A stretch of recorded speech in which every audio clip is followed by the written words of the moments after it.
দেশের স্বাস্থ্য খাত মেরামতের লক্ষ্যে প্রথমবারের মতো 2 দিনব্যাপী সিভিল সার্জন সম্মেলন শুরু হয়েছে। এই অনুষ্ঠানে প্রধান অতিথি হিসেবে উপস্থিত ছিলেন অন্তর্বর্তী সরকারের প্রধান উপদেষ্টা ড. মোহাম্মদ ইউনূস। 12 মে প্রধান উপদেষ্টার কার্যালয়ে সম্মেলন উদ্বোধন করেন তিনি। অন্তর্বর্তী সরকারের প্রধান উপদেষ্টা ড. মোহাম্মদ ইউনূস বলেছেন, সিভিল সার্জনরা মন থেকে চাইলে সীমিত সম্পদের মধ্যেও স্বাস্থ্য ও চিকিৎসা সেবার মানের 25% উন্নতি সম্ভব। স্বাস্থ্য খাতে যে নিয়মকানুন রয়েছে তা প্রতিপালন করলেই এ উন্নতি সম্ভব। কারো সাহায্যের দরকার নাই, উপরওয়ালার দিকে তাকিয়ে থাকতে হবে না, নিচেরওয়ালার কাছে তার কোনো বিশেষ সুবিধার কথা বলতে হবে না। আমরা নিজেরাই যেভাবে আছে ওভাবে আমি একদম নিশ্চিতভাবে বলতে পারি স্বাস্থ্যসেবা 25% ভালো গেছে। শুধু এইটুকু চিন্তা করে আমরা ইচ্ছে ভালো করব।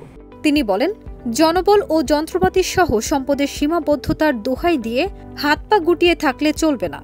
যা রয়েছে তা দিয়ে চিকিৎসা সেবা প্রদান করে যেতে হবে। পাশাপাশি সমস্যা সমাধানের চেষ্টা করতে হবে। চিকিৎসকদের পরিবর্তনের মানসিকতা নিয়ে সেবার আহ্বান জানান প্রধান উপদেষ্টা।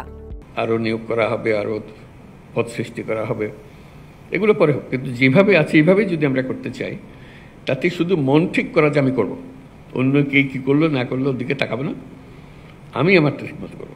আমরা কিন্তু বলতে পারছি না ওরা ওইভাবে করে গেছে, আমরা ওইভাবে করছি। ওদের যুগ শেষ, এটা আমাদের যুগ। কিন্তু এখন যদি বলি না আমি হাসপাতাল চালাতে পারবো না, আমাকে মুখ যায় নাই, মুখ যায়নি, আমরা বলেই যাচ্ছি, হাত পা গুটিয়ে রাখছি। তা আমি শুধু বলছি যে হাত পা গুটিয়ে থাকলেও অতীতে যদি থেকে থাকে সে জমানা শেষ। 1000 বছরের পরিবর্তন আমাদের হাত দিয়ে হচ্ছে।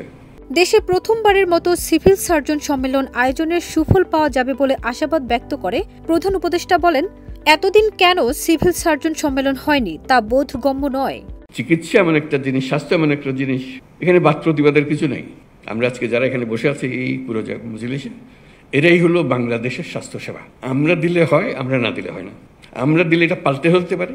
স্বাস্থ্যসেবা, বাংলাদেশের স্বাস্থ্যসেবা এখানেই শেষ। আমরা যারা আছি, আমরা যা করি তাই বাংলাদেশের স্বাস্থ্যসেবা। এই সঙ্গে নতুন মানসিকতার উন্মোচন করছি। তিনি বলেন, এই সম্মেলনের মাধ্যমে সিভিল সার্জনদের মধ্যে সরাসরি দেখা সাক্ষাৎ হবে, কথাবার্তা হবে, অনেক সমস্যা সম্পর্কে অবহিত ও নিষ্পত্তি হবে।